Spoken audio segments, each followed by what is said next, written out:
दोस्तों, यह एक ऐसे पिता की दर्द भरी कहानी है जिसने अपनी बेटी की खुशियों के लिए अपनी सारी जमा पूंजी और पुश्तैनी ज़मीन बेच दी थी, क्योंकि वह चाहता था कि शादी के बाद उसकी बेटी का जीवन खुशहाल हो। मगर वह नहीं जानता था कि उसका और उसकी बेटी का यह ख्वाब उन्हें बहुत जल्द ऐसे खौफनाक और डरावने रास्ते पर ले जाएगा जो उनकी बेटी के विश्वास और भरोसे को पूरी तरह से तहस नहस कर देगा। दरअसल दिल्ली के पालम कॉलोनी के साध नगर में एक छोटा सा परिवार रहता था, जिसमें घर के मुखिया सतवीर बरेला के अलावा उनकी पत्नी और दो बेटियां थी। बड़ी बेटी का नाम सोनिया और छोटी बेटी का नाम हर्षिता था। जहां बड़ी बेटी सोनिया की शादी हो चुकी थी, वहीं छोटी बेटी हर्षिता भी दिल्ली यूनिवर्सिटी से पढ़ाई कर रही थी। सतवीर बरेला की केवल दो बेटियां ही थी, उनका कोई बेटा नहीं था। पिता सतवीर पेशे से एक ड्राइवर थे। सब कुछ ठीक चल रहा था। बचपन से ही दोनों बेटियों में एक अलग तरह का लगाव था। कोई भाई न होने के कारण छोटी बहन हर्षिता अपनी बड़ी बहन सोनिया को ही राखी बांध। हर्षिता ने दिल्ली यूनिवर्सिटी से ग्रेजुएशन पूरी करने के बाद बीएड भी किया था। उसकी बड़ी बहन की शादी तो पहले हो चुकी थी, लेकिन फिर पढ़ाई पूरी होने के बाद साल 2023 में हर्षिता के परिवार वाले हर्षिता के लिए भी लड़का तलाशना शुरू कर देते हैं। और फिर मैट्रिमोनियल के जरिए हर्षिता के परिवार वाले को पंकज लांबा नाम का एक लड़का पसंद आ जाता है, क्योंकि पंकज लांबा देखने में भी ठीक ठाक था। साथ ही वह लंदन में जॉब भी करता था। वहाँ पर उसकी अच्छी खासी नौकरी थी, यानी पंकज पूरी तरह से लंदन में सेटल था। हालांकि पंकज का परिवार यहीं भारत में रहता था। दोनों परिवारों में बातचीत शुरू होती है और पंकज को पसंद कर लिया जाता है। हर्षिता और उसके परिवार वाले बहुत खुश थे, लेकिन उन्हें नहीं पता था कि एक दिन यह रिश्ता उनकी बेटी हर्षिता के लिए नर्क से भी बदतर बन जाएगा। इसके बाद 2023 में ही जब पंकज लांबा इंडिया आया हुआ था, उन दोनों की तुरंत ही कोर्ट मैरिज करा दी जाती है। ऐसा इसलिए किया गया था क्योंकि पंकज लंदन में रहता था, इसलिए हर्षिता के परिवार वाले को सबसे पहले वीज़ा अप्लाई करना था, ताकि हर्षिता की जब शादी हो तो वो अपने पति के साथ लंदन जा सके। लेकिन वीज़ा के लिए पति का नाम होना जरूरी था, इसलिए वो लोग एक बार नहीं कि दो बार शादी करते हैं। पहले तो वो लोग साल 2023 में कोर्ट मैरिज करते हैं, फिर उसके बाद हर्षिता वीज़ा के लिए अप्लाई कर देती है। इसी बीच पंकज वापस लंदन चला जाता है और साल 2024 में फिर से इंडिया वापस आता है, क्योंकि एक तो हर्षिता का वीज़ा कन्फर्म हो गया था और दूसरा उनकी शादी की तारीख पक्की हो गई थी। इसके बाद 22 मार्च 2024 को पूरे रीति रिवाज और सभी परंपराओं के साथ पंकज लांबा और हर्षिता बरेला की शादी हो जाती है।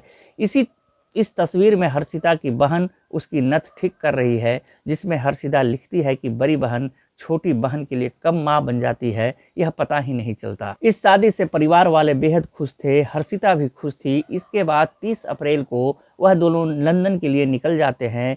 यह वही घर है जिसमें हर्षिता अपने पंकज के साथ लंदन में रहती थी। हर्षिता अपने माता पिता से हर दिन वीडियो कॉल पर बात करती थी, लेकिन उसके घर वालों का कहना था कि अक्सर बात करते करते फ़ोन बीच में ही कट जाता था। मगर अजीब बात यह कि हर्षिता के माता पिता भी इस बात पर ज़्यादा ध्यान नहीं देते थे।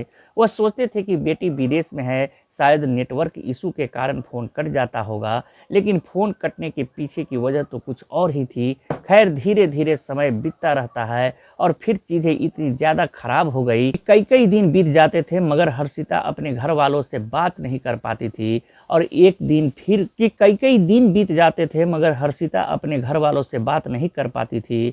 और फिर एक दिन किसी तरह कॉल करके हर्षिता अपनी बहन सोनिया को बताती है कि उसका पति पंकज उसके साथ ठीक से नहीं रहता, वह उसके साथ मारपीट करता है।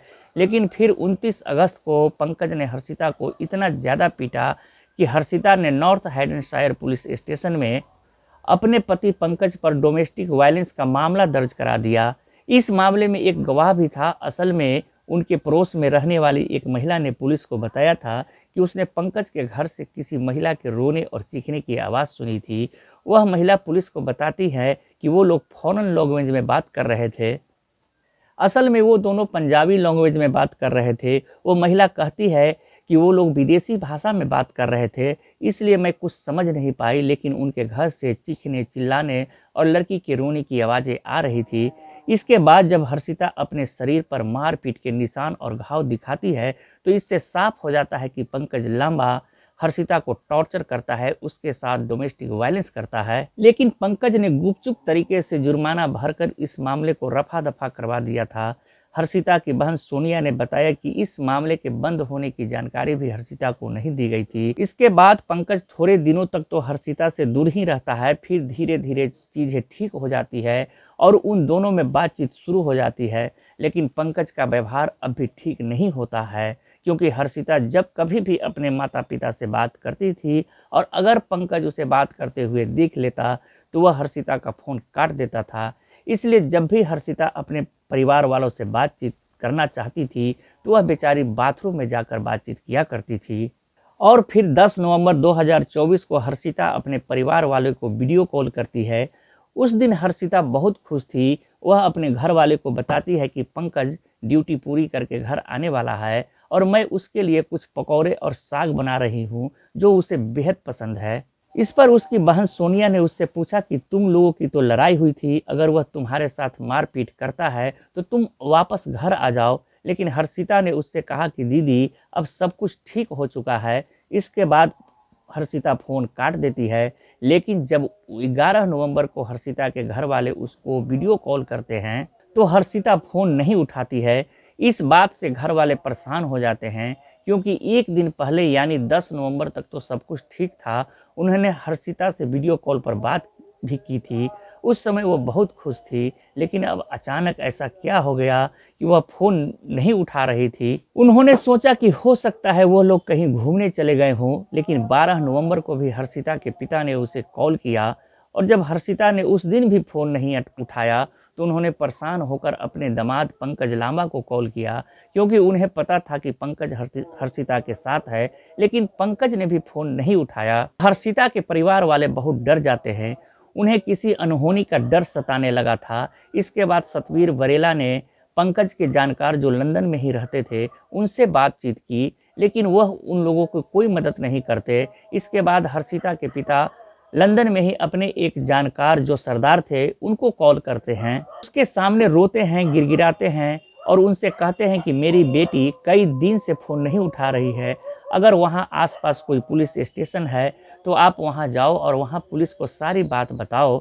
सतवीर रोते हुए सरदार जी से कहते हैं कि मुझे बहुत डर लग रहा है, कहीं मेरी बेटी के साथ कोई अनहोनी न हो गई हो, मेरी बेटी फ़ोन नहीं उठा रही है। खैर सरदार जी पुलिस स्टेशन पहुंचते हैं। इत्तेफाक से वहां पर उन्हें एक पंजाबी सरदार पुलिस वाला टकरा जाता है। सरदार जी एक पंजाबी को ब्रिटेन पुलिस में देखकर बहुत खुश हो जाते हैं और फिर उनको पूरी बात पंजाबी भाषा में बताते हैं कि हमारे भारत की एक लड़की हर्षिता जो दिल्ली शहर से आई हुई है, वह यहाँ अपने पति के साथ रहती थी, लेकिन वह मिल नहीं रही है। उसके परिवार वाले भी उससे कांटेक्ट करने की कोशिश कर रहे हैं, मगर हर्षिता का कुछ पता नहीं चल रहा है। इस मामले की गंभीरता को देखते हुए नॉर्थ हैडन पुलिस तुरंत एक्शन लेती है और हर्षिता के लिए सर्च ऑपरेशन शुरू कर दिया जाता है। नॉर्थ हैटन पुलिस हर्षिता को हर जगह तलाश कर रही थी, लेकिन न उन्हें हर्षिता मिल रही थी और न ही उसका पति पंकज मिल रहा था। साथ ही पुलिस उन दोनों की कॉल डिटेल और गाड़ी के रजिस्ट्रेशन नंबर से भी सुराग तलाशने की कोशिश करती है, लेकिन फिर भी हर्षिता और उसके पति का कोई सुराग नहीं मिल पाता है। पूछताछ करने पर कुछ लोगों ने बताया कि हर्षिता और पंकज को आखिरी बार नॉर्थ झील के किनारे घूमते हुए देखा गया था। इसी तरह करते करते 24 घंटे बीत जाते हैं, लेकिन फिर 14 नवंबर 2024 को नॉर्थ हैटन पुलिस को अचानक किसी व्यक्ति ने सूचना दी कि ईस्ट लंदन में ब्रिस्बेन रोड पर इफर्ड इलाके में एक लवारिस कार खड़ी है। सूचना मिलते ही पुलिस तुरंत घटनास्थल पर पहुंचती है, लेकिन हैरानी की बात यह थी कि जिस जगह पर यह कार खड़ी थी वह रिहायशी इलाका था। आमतौर पर वहां कोई भी अपनी कार यूं पार्क नहीं करता था और यही वजह थी कि वहां पर रहने वाले लोगों को वो कार संदिग्ध लगी थी। खैर घटनास्थल पर पहुंचने के बाद पुलिस कार की तलाशी लेती है तो गाड़ी के अंदर से कुछ नहीं मिलता, लेकिन जैसे ही पुलिस कार की डिक्की खोलती है तो उनके होश खराब हो जाते हैं। उस कार की डिक्की में हर्षिता की लाश थी। जैसे ही कार में लाश मिलने की खबर उस इलाके में फैलती है तो सभी लोग सन्न रह जाते हैं। इसके बाद हर्षिता की लाश को पोस्टमार्टम और फोरेंसिक जांच के लिए हॉस्पिटल भेज दिया जाता है। एक दिन बाद यानी 15 नवंबर को फोरेंसिक रिपोर्ट भी आ जाती है, जिससे बिल्कुल साफ हो जाता है कि मरने वाली लड़की हर्षिता बरेला ही है। लेकिन अभी भी उसके पति पंकज का कुछ अता पता नहीं था कि वो जिंदा है या फिर उसे भी हर्षिता की तरह मार दिया गया है।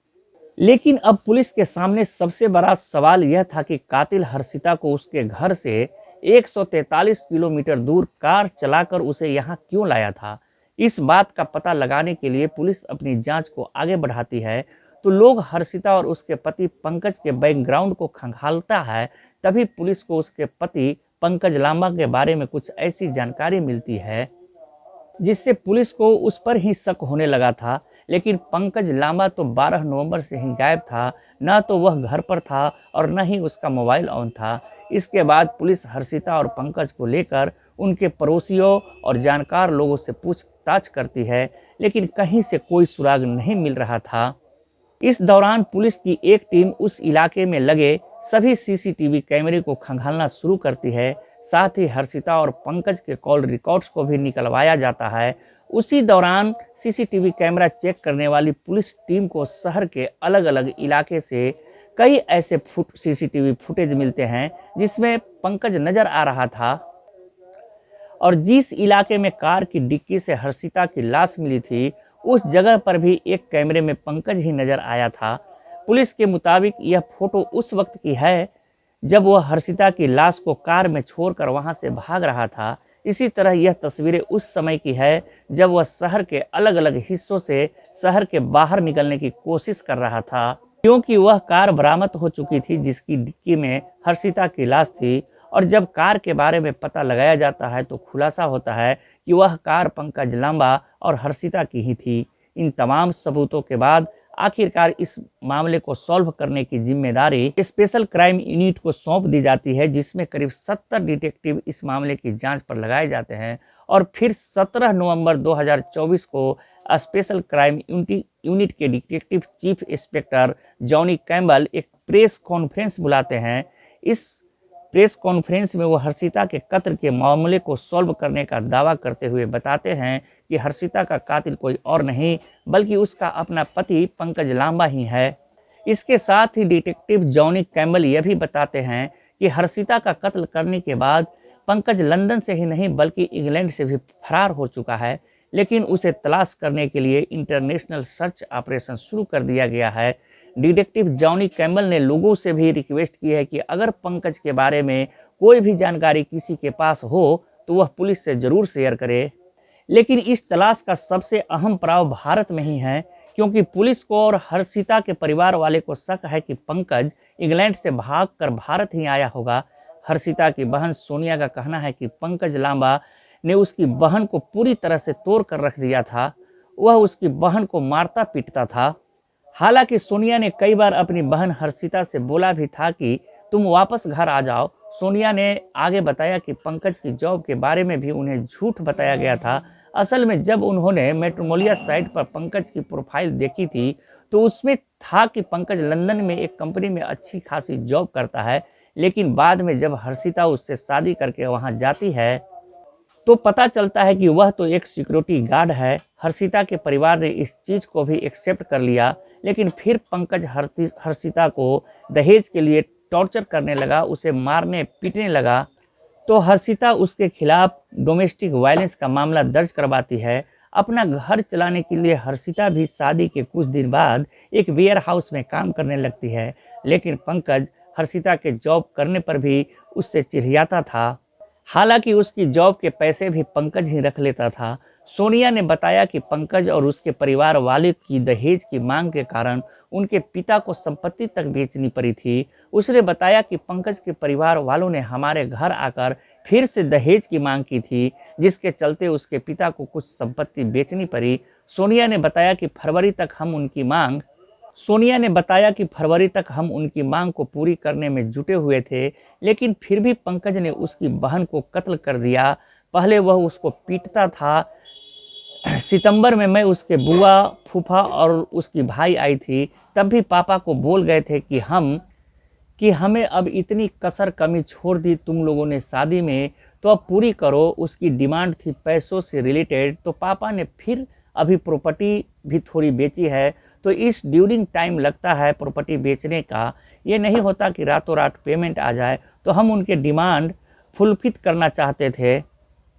अब हर्षिता के परिवार वालों का कहना है कि पंकज ब्रिटेन से भागकर भारत पहुंच चुका है और वह यहीं कहीं पर छिप कर रह रहा है। उन्होंने ब्रिटेन और भारतीय पुलिस से रिक्वेस्ट की है कि पंकज को जल्द से जल्द गिरफ्तार किया जाए। सोनिया ने बताया है कि जब मैंने पंकज की मां से बात की तो उन्होंने ठंडे स्वर में जवाब दिया कि हमारा बेटा भी तो लापता है, लेकिन आपकी बहन हर्षिता कम से कम वापस तो आ रही है।